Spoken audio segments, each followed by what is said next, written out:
Halo semuanya, pada video kali ini kita akan belajar tentang sudut. Oke, nah di sini yang pertama yang perlu kita bahas adalah jenis-jenis sudut. Yang mana yang pertama, sudut lancip.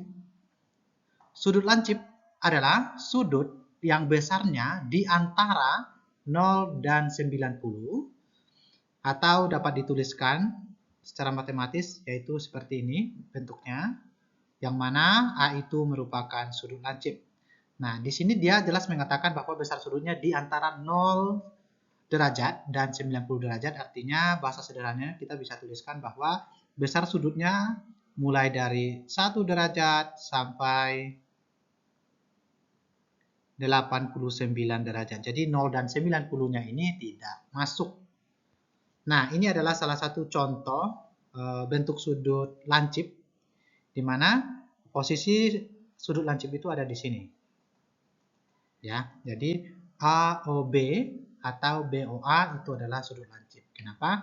Kalau kita lihat bahwa besar sudutnya ini lebih dari 0 tapi kurang dari 90 sehingga ini memenuhi syarat sudut lancip.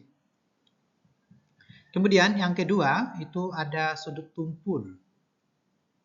Yaitu sudut yang besarnya di antara 90 derajat dan 180 derajat.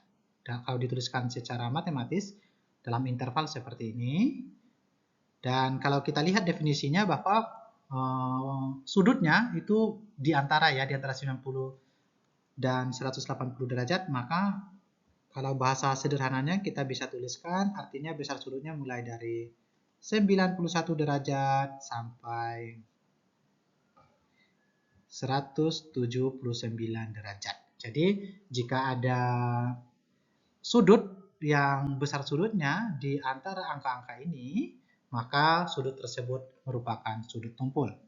Ini adalah salah satu contoh sudut tumpul di mana ini di sini posisinya sudut tumpulnya ya. Nah, kalau diukur ini ada di antara 90 derajat dan 180 derajat.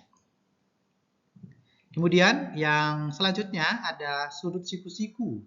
Sudut siku-siku itu adalah sudut yang besar sudutnya adalah 90 derajat. Jadi pas ya. Jadi yang sudut siku-siku ini besar sudutnya tidak pakai interval ya. Jadi pas tepat di 90 derajat.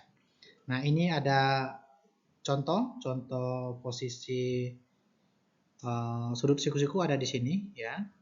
Maka sudut siku-siku itu sebenarnya terbentuk dari dua garis yang saling berpotongan tegak lurus. Biasanya sudut siku-siku itu ditandai dengan adanya ini, gambar siku ini, siku kebalik ya.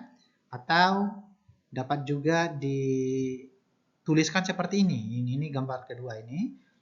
Sikunya kebalik, jadi kebalikan posisinya. Tapi sama saja maknanya. Jadi kalau penulisan sudut siku-siku ini tidak perlu lagi dituliskan besar sudutnya. Intinya dia memberikan siku ini sudah cukup menjelaskan bahwa besar sudutnya adalah 90 derajat. Jadi nanti kalau ada soal yang ada sikunya seperti ini, kamu jangan bingung. Itu sudah dapat dipastikan bahwa itu sudut siku-siku yang mana besar sudutnya adalah 90 derajat. Jadi meski tidak ditulis, itu sudah ketahuan. Selanjutnya ada sudut lurus. Sudut lurus atau sudut setengah putaran. Jadi kalau ada yang mengatakan sudut setengah putaran, maka yang dimaksud adalah sudut lurus. Nah, besar sudut lurus itu adalah 180 derajat. Nah, ini adalah contohnya. Misalkan kita diberikan garis A, B, ya kan? Maka besar sudut garis AB ini adalah 180 derajat. Intinya kalau dia garis lurus, maka besar sudutnya adalah 180 derajat. Kemudian selanjutnya ada sudut refleks. Sudut refleks adalah sudut yang memiliki besar sudutnya di antara 180 derajat dan 360 derajat ya.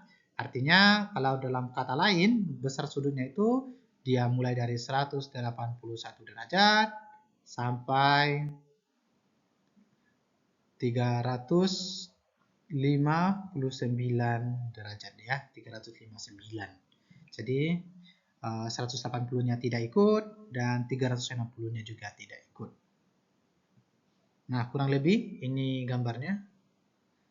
Ada sudut AOB, di mana posisi sudut refleksnya itu di atas, yang ada ini, garis ini. Selanjutnya ada sudut penuh. Sudut penuh atau dapat dikatakan juga dalam istilah lain yaitu sudut satu putaran, yang mana besar sudutnya adalah 360 derajat. Ini pasti ya, intinya kalau kamu menemukan lingkaran, maka besar sudutnya itu adalah 360 derajat. Ini adalah salah satu contoh gambarnya, di mana sudut penuh itu terbentuk dari mulainya dari sini, lalu diputar dia sehingga kembali lagi bertemu ujungnya, sehingga membentuk suatu lingkaran, dan besar sudut penuh ini adalah 360 derajat. Nah, ini ada beberapa rangkuman gambar, gabungan dari semua sudut. Ini bisa dipedomani. Di sini jelas dia menuliskan deskripsinya. Baik, selanjutnya kita akan membahas contoh soal, di mana soal pertama kita diberikan gambar seperti ini, ya, yaitu di mana garis AB itu merupakan sudut lurus. Sehingga untuk menjawab soal ini kita bisa menggunakan konsep sudut lurus seperti ini, ya. Kenapa sudut lurus? Kenapa? Karena ketika dua sudut ini dan sudut ini dijumlahkan, maka akan membentuk sudut lurus. Dan sudut lurus itu kita tahu bahwa besar sudutnya adalah 180 derajat. Maka kita dapat menentukan nilai A dengan cara A derajat ditambah 49 derajat itu sama dengan 180 derajat. Kenapa 180? Karena ketika kedua sudut ini dijumlahkan, ya, maka akan membentuk suatu sudut lurus, dan sudut lurus itu 180 derajat. Sehingga kita dapat menentukan A-nya dengan cara kedua ruas dikurangi dengan 49, maka A sama dengan 180 derajat dikurangi 49 derajat, maka A sama dengan 131 derajat. Sudah selesai. Selanjutnya, soal berikutnya seperti ini yang kedua, di mana di sini kalau kita perhatikan juga masih menggunakan konsep sudut lurus. Mengapa? Karena sudut AB ini juga garis lurus, ya, membentuk sudut lurus. Jadi dari sini kita dapat menyimpulkan bahwa ketika sudut ini ditambah dengan sudut ini ditambah dengan sudut ini membentuk sudut lurus. Maka kita dapat menuliskannya menjadi 2C ditambah 100 ditambah 3C sama dengan 180 derajat. Nah, di sini kita mempunyai dua suku yang memiliki variabel sama, maka kedua suku ini dapat dijumlahkan, di mana 2C ditambah dengan 3C menjadi 5C ditambah 100 sama dengan 180 derajat, maka 5C sama dengan kedua ruas dikurangi dengan 100, maka 180 dikurangi 100, maka 5C sama dengan 80, dan kita dapat memperoleh C-nya sama dengan 80 dibagi 15, maaf, 80 dibagi 5 sama dengan 16, sehingga C-nya adalah C sama dengan 16. Nah, selanjutnya kita dapat mengetahui bahwa besar sudut BOC itu berapa, besar sudut AOD itu berapa. Kita hitung satu-satu. Kita misalkan mulai dari sudut AOD itu kan di sini 2C. Maka untuk menentukan besar sudutnya berapa, kita tinggal substitusi nilai C tadi yang sudah kita peroleh itu C sama dengan 16. Maka 2 kali 16 sama dengan 32 derajat. Sehingga sudut ini, sudut AOD itu adalah 32 derajat. Dan yang selanjutnya, sudut BOC. Sudut BOC itu kan 3C. Caranya masih sama, di mana C-nya diganti dengan 16, ya, maka 3 kali 16 sama dengan 48 derajat. Ini ya, jadi besar sudutnya ini, yang mana sudut AOD itu 32 derajat, dan sudut BOC adalah 48 derajat. Selanjutnya, ini contoh yang ketiga, kita diberikan gambar seperti ini. Kalau kita perhatikan, ini tidak lagi menggunakan konsep garis lurus. Mengapa? Karena ketika semua sudut ini dijumlahkan, itu tidak membentuk suatu sudut lurus, melainkan sudut satu putaran, sudut penuh gitu ya. Jadi kita bisa menggunakan konsep sudut penuh. Nah, sudut penuh itu tadi besar sudutnya adalah 360 derajat.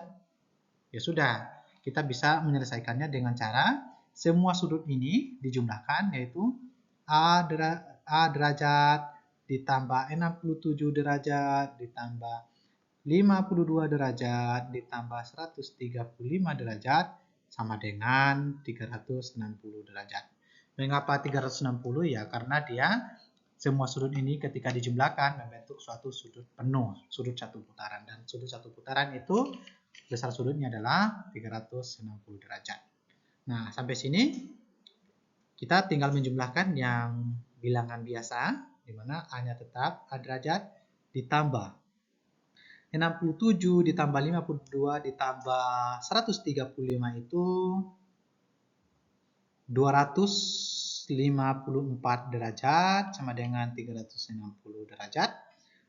Lalu kita dapat menentukan A, yaitu dengan cara kedua ruas dikurangi dengan 254, sehingga di sini habis, di sebelah kanan dikurangi dengan 254, sehingga kita dapat A sama dengan, ini derajatnya harus ada, 360 derajat dikurangi 254 derajat sama dengan 106 derajat. Sehingga besar sudut A adalah 106 derajat.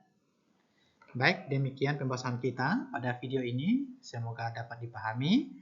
Jangan lupa dipelajari dengan baik. Jika ada pertanyaan boleh disampaikan ketika di kelas. Terima kasih.